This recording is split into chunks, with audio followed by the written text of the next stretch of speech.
Good morning, everyone. Today we're going to be talking about the Techter rework because I spent all of yesterday's live stream trying to learn the Techter, and we were able to defeat Darkfall's Dalian, as well as complete a no-hit run on the Gigantic's Rune Angel. But before we jump into all of that, if you're new to the channel, I upload NGS content daily, so if you do play this game, I would really appreciate a subscribe, as it really helps out the channel. Anyway, without further ado, let's begin the video.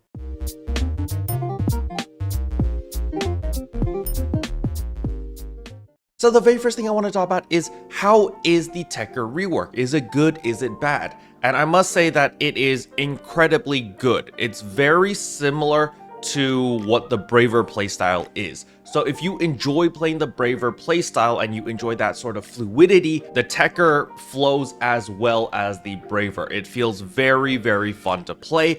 However, they made it even more OP because you get like some insane iframes, some really, really long iframes, which is why I was able to actually complete a no-hit run on Gigantic's Rune Angel.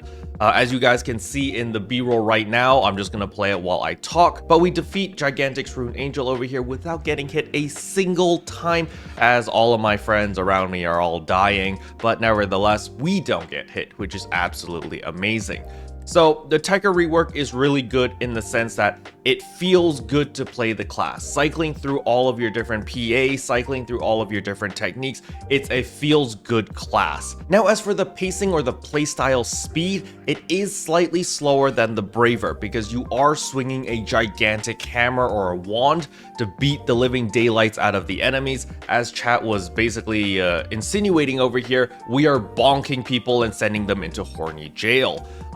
It literally does feel like that as you do swing a wand. The wand is not a fast weapon, it is a blunt, heavy weapon. So, you know, obviously your attack speeds and everything is going to be a little bit slower compared to an agility weapon like the katana. But nevertheless, your damage numbers do make up for the slower attack speed as you hit incredibly hard. But that is not the main selling point for the Techter. The main selling point for the Techter is you're doing as much damage as the Braver, which is actually pretty insane, but you are also offering utility to your team. So the weakness for the Braver, the Slayer, as well as all these other DPS classes are they don't provide anything for the team other than just raw DPS.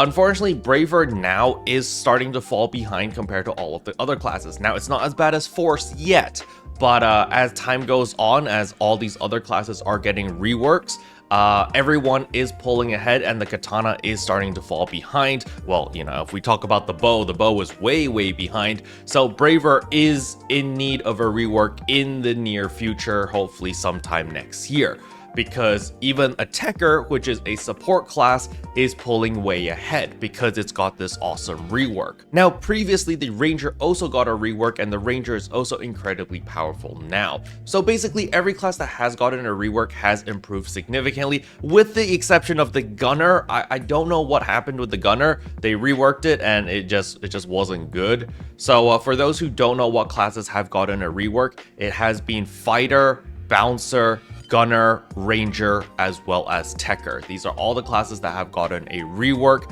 and for all of the classes except for the Gunner, they have all become better.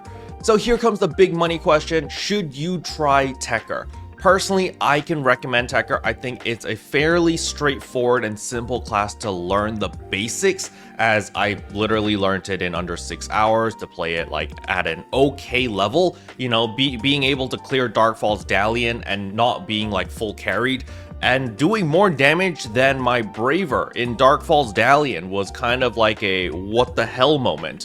Because, yeah, I didn't expect the Techter to be able to deal sustainable 12,000 DPS like the entire fight. I was just like, wow, okay, this is a little bit silly. Because on top of that, I'm giving Shift a D-band to my team, so they're all getting defense up and damage up, and I'm able to give them overemphasis, which increases their maximum PP and full heals them. So it's like, wow, you know, why am I playing Braver when the Techter does more damage and provides all this utility and gives me elemental downs for the boss, and I can also photon blast like every 45 seconds or so. It's kind of crazy. So yes, the Techter is incredibly powerful, and I do recommend everyone to give it a shot because it is very fun.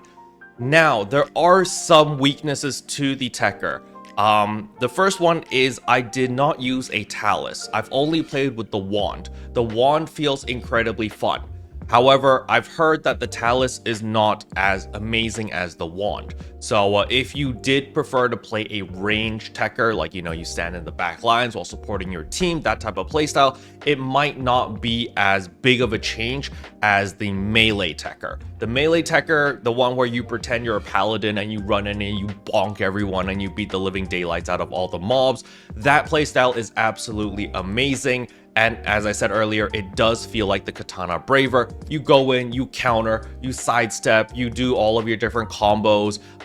In this case, you actually count to 4 instead of counting to 3 because you use a technique to imbue your wand with said element and you attack 3 times. And basically your 3rd and 4th attack is an extended iframe. So it's kind of silly how long that iframe is, but hell, I love it. I absolutely love it, and it is incredibly fun. And I feel like it was kind of necessary because of how long it takes to charge up the 4th attack. You literally like hold Thor's hammer for like, 0.5 seconds or something before you slamming it down and dealing massive amounts of damage. And then you've got your weapon action when you're fully imbued with an element. You hold down your weapon action and you smash him again. It's just super satisfying.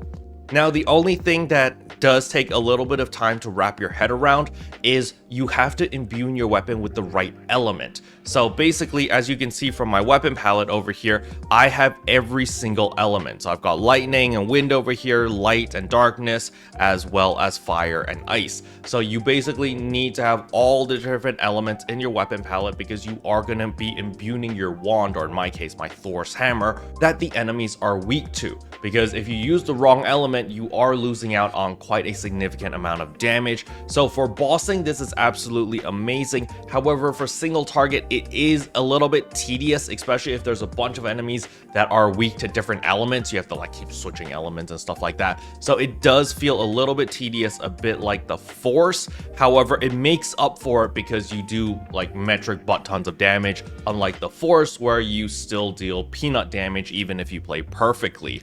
So yeah, overall, I am very happy with the changes so far, at least from the initial 6 hours that I've played with the Techter. I am waiting for Kathy's guide. Kathy is making a guide. She is our resident Techter main in the official content creator space. So I will be waiting for her to release her official guide first. Once her guide comes out, then I will watch it, learn from it. Once I've absorbed all the information, I will make the Unga Bunga guide for the Techter. Because from what I understand, I cut out a lot of the fine tuning and, to make your class even more efficient. And I just take the bare essence of like, all right, you want to learn this class. You've got like 10 minutes to watch this video. This is what you need to know. And it's actually really easy to pick up. It's very easy to play if you just want to Unga Bunga and you just want to know the core mechanics of this class. Just remember that you do have quite a lot of cooldowns because you do need to give everyone shift a D-band, you do need to give overemphasis for your team, you do need to use your compound techniques, you do need to cycle through all the different elements in order to use the right element and imbue your wand with it. So there are quite a lot of different cooldowns to manage. But the playstyle is slower than the Braver in the sense that, you're not zipping and zapping and flying all over the map and trying to dodge things or counter things and all that jazz. You're just like, oh, I see enemy, I smash enemy. It's very straightforward combat-wise. Special thanks to all the members for supporting the channel. It really means a lot to me. Thank you again. But yeah, that's all I wanted to cover in today's video. Hopefully you guys found it helpful. If you did, I would appreciate a like and a subscribe. And I'll see you guys in tomorrow's video. Bye.